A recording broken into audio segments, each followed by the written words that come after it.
Welcome back, everyone. Today we are meeting with Lucy Kelly for our Creative Side Businesses for Women Summit. So welcome, Lucy. Thanks so much for having me back. Yes, I know. It's great. You were here from our last summit back in January 2022, and here you are again. I must have really liked you, so here you are. So for those of you who don't know Lucy, she is an artist and entrepreneur, and she is a creative mind behind jewelry brand Balmonili and handmade business marketing coach at Bloom by Balmonili. So Lucy began Balmonili back in 2010 as a hobby for profit, and over the years has grown her handmade business from small local craft shows to six figures in revenue, and features in national publications such as Country Living magazine and Folk. And in 2019, Lucy launched the Bloom community to teach the business side of the handmade business business ownership. So hundreds of makers have taken her Get Online, Grow Online marketing program, and she's been able to successfully start and grow. She's helped them successfully start and grow their handmade businesses, selling both online and at in-person markets. So wonderful to have you back. And today we are talking about starting a profitable handmade business. So let's get right into it. You got a little puppy out there? Yeah, I do. And anytime anyone dares to enter our airspace, he hops around. That's the way it goes. Okay, so can someone really make more than just hobby type of money selling their art or their craft? Can they really make it big in something like this? Absolutely. Absolutely, they can. You can make it big doing whatever you want.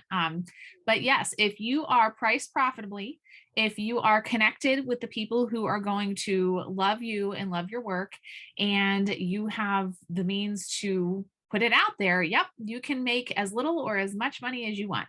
Okay. Well, obviously you've had success with it, so yeah, there's perfect example right there. So, what are the costs that go into starting a handmade business? So there are this is the thing. There are a lot of costs into starting the business, but if you are someone who's creative, you probably have already footed some of these costs. So to start the business, there are things like your supplies and your materials, any tools that you need to make the things that you make. Those kind of things, those kind of hard costs are things that you usually invest in once and then you get a lot of use out of them. So, for example, I make jewelry, I buy hand tools. I can use those tools over and over and over and over again. It's a one time investment, and then I won't have to buy them again until they wear out. So, there are those costs, your materials and your supplies. Okay. When it comes to selling in person, selling at markets, there are costs associated with that too. So, the most obvious being the fee for going to set up at a show. So, usually there are fees, they range from free up to thousands of dollars a booth. It depends on the venue and the location and the crowd, and there's a whole bunch of things that go into that. So, there's your booth fee. Another fee for some of the bigger, better shows, you pay a fee to apply to the show. So you would pay a fee to have a jury look at your application and they decide whether or not you get to come and sell at the show.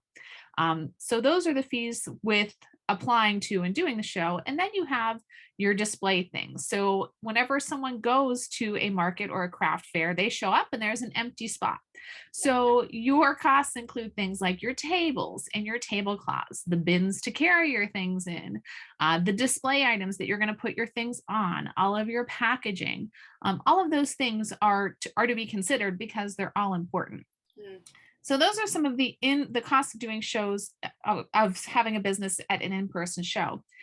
Online, some of the costs include things like a website platform.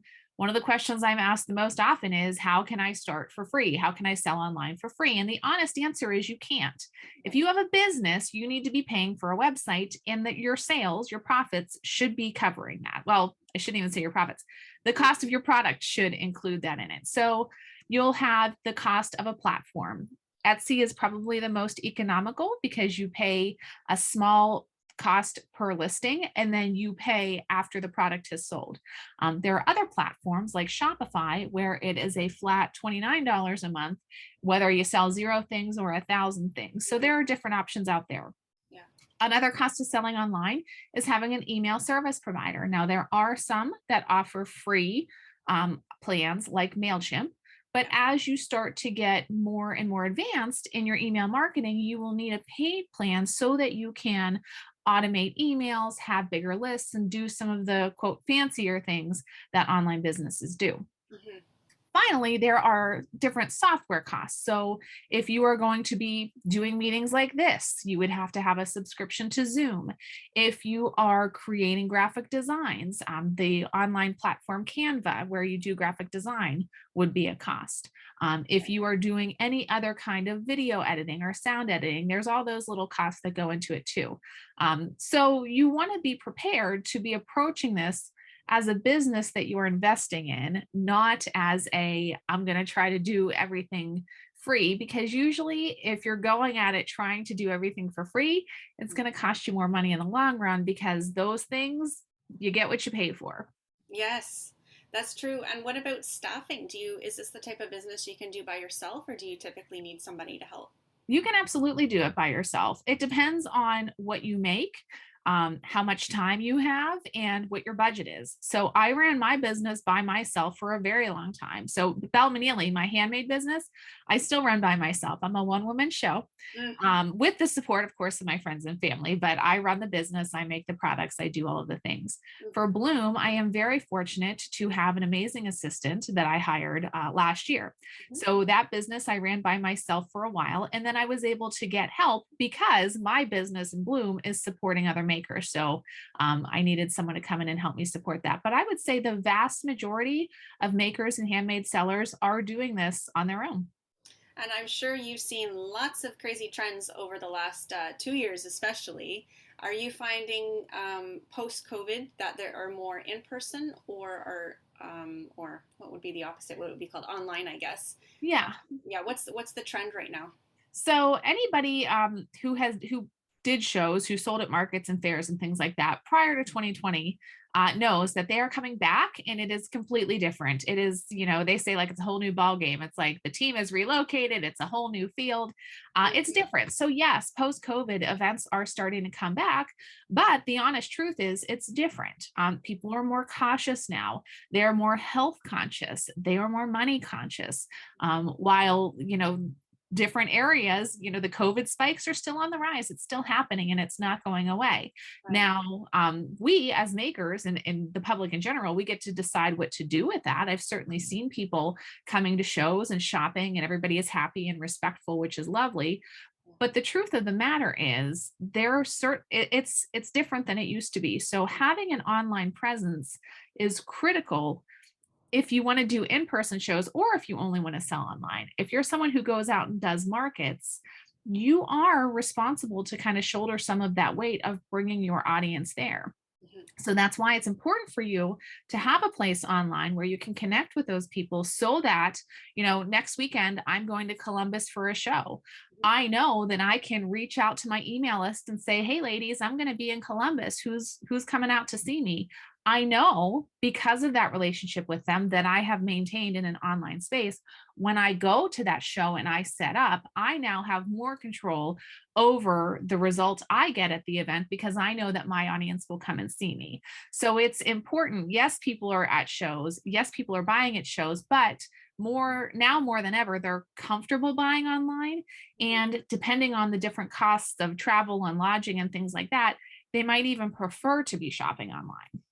And do you recommend that new makers pick one or the other, like either sell online or go to craft sales, or are you recommending that they do both? I like doing both. I will never give up shows 100%. I do love working from home. I love being home and being able to, connect with my people online and being able to sit and have more time to make. And I love not packing the trailer and not dragging it Yeah. out Yeah. whenever it's hot or cold or rainy. But the thing is, there's really no substitute for meeting someone in person, and a show is the best way to do that. That's how I built my business. It's how I teach in my program to build your business. It's not the only way, but it sure does make things easier, because when you're at an event and you meet someone in person and they physically touch the products that you sell, and they've talked to you face to face at checkout, and they've taken these things home, they've had that experience, they are much more likely to connect with you online, to be comfortable buying from your website, and to just feel a more personal connection. And that's really the core of not only my business, but it's the core of what I teach to my students. It's not about what you sell, it's about the connections that you make with the people who are buying from you, because those are the people that support your business. Yes, and will continue to buy from you in the Yes. future. Yes. And so, what would you think is the biggest mistake that you see new makers make? The biggest mistake that I see new makers make is not having the confidence in what they do. They think that they need to be perfect out of the gate. So they either do nothing, they never launch, they never sell, they never go to the show, or they do it once, don't get the result they were hoping for, and never do it again. Mhm. And I can tell you that the only way, the only way to improve, the only way to learn, the only way to get the confidence is to do it. Um, do not decrease your prices. Do not put things away and say nobody wants this. Do not doubt yourself. Just keep showing up. Look at what other makers are doing, ask questions, learn, make friends, make community. That's the way to go. And so often I see makers really both literally and figuratively discounting themselves. And it breaks my heart because it's not Oh, necessary. yeah, that must be hard to see. And so, where should new business owners be spending their time on social media? Because there's so many options. There are so many options. So the answer to that is new makers need to be spending their time online where their perfect customer is spending their time. So focusing on the trendy platform, not the thing to do, Mhm. because if you are spending time chasing the trends, you are going to have a very frustrating and expensive business. It is important to know the person who's buying from you. The term that I use for that is perfect customer. Some people call it ideal customer avatar. Some people call it customer avatar, whatever term you use. It's that person who loves what you do, loves what you make, would come to every show if they could, would buy everything online if they could. You need to know everything that you can about them Mhm. and then show up where they're showing up. Now, if you're a brand new maker and you don't have that person yet, the person could be you. So then you think, okay, well, where do I spend my time online when I'm making buying decisions? That's the critical piece. When I'm making buying decisions. So my audience for Bell Manili, they're on Facebook. That's where Mhm. my girls spend their time. That's where they're looking for entertainment. That's where they're making their purchasing decisions. So if I were chasing the trends and I was showing up on TikTok doing creative dances and videos, sure, I would get engagement and I would get likes and I would probably get some attention, but it wouldn't be from the people that are buying from me. Right. So you want to make sure that you know who's buying from you and what they're doing and how they're acting and where they're spending their time Mhm. and going and showing up there. Excellent advice. And if someone that's listening here today is interested in starting, how do they start? What's the first thing that they should do? They should make sure that their product sells. So they should have and understand their costs. So one, like if you've made something, a lot of people who get into this business get into it because they made something for themselves, and a friend or a family member said, oh my gosh, I love that, you should make that, you should open an Etsy shop, you should do craft shows, and then that little seed starts to bloom in your brain. Mhm. The next thing, yeah, is making sure you understand your costs. And when I say costs, I mean the cost of your materials, the cost of your time to make it, and the cost to sell it.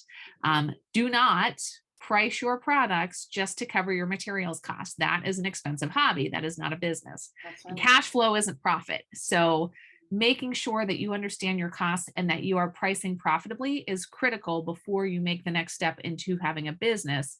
Because, like I said, starting a business, if you're selling something for $10, but it costs you 11 to make it, that's a very expensive and frustrating hobby. Yes, absolutely. And you also are offering a free gift for everybody listening today. So it's called Online Selling Must Haves for Makers. So, what's Mhm. that all about?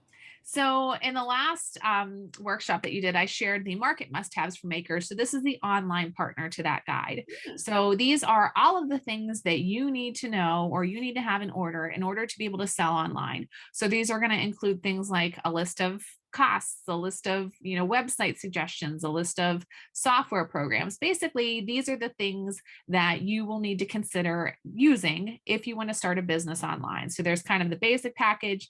You got to have a website or a place to sell from. You got to have an email service provider. You got to be able to take payments. And then there are other things that you can add on. So things like Canva or Zoom or other, little extra bells and whistles that make your online business easier. So that's what we're going to talk about in the guide. Excellent. Very good. And we're going to have the URL for everybody on this page so they can click on it and find it. And my last question I always ask everybody is, where do you hang out on the socials? But I assume if your customers are all hanging out on Facebook, is that where you like to hang out as well? I do. I'm an old lady. I hang out on Facebook. That's where I spend my time. To be perfectly honest, I actually don't spend that much time on social media. Mm-hmm. I do my interacting on Facebook and I do my scrolling on Instagram. Okay, okay, interesting.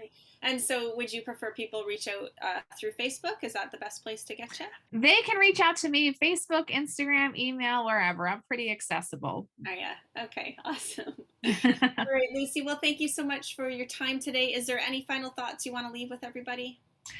Yeah, I just want to say thank you so much for listening. And if there's anyone out there who is considering starting your handmade business, I want you to find a community. We do have a free community that you'll see in the guide, but I want you to find a community of other people who are doing what you're doing, because I understand how frustrating it is to try to start a handmade business in a world of people who just don't get that you're not just playing with glitter and glue, you're trying to do a real thing here. So, when you're getting started is when you're going to be the most vulnerable. So make sure you have a community of makers who understand the business side of this, because that's where you're going to find the most love and the most support to make this really work. Mhm. Excellent. Very well said. All right. Well, thanks again, Lucy. Thank you. Okay. Bye bye.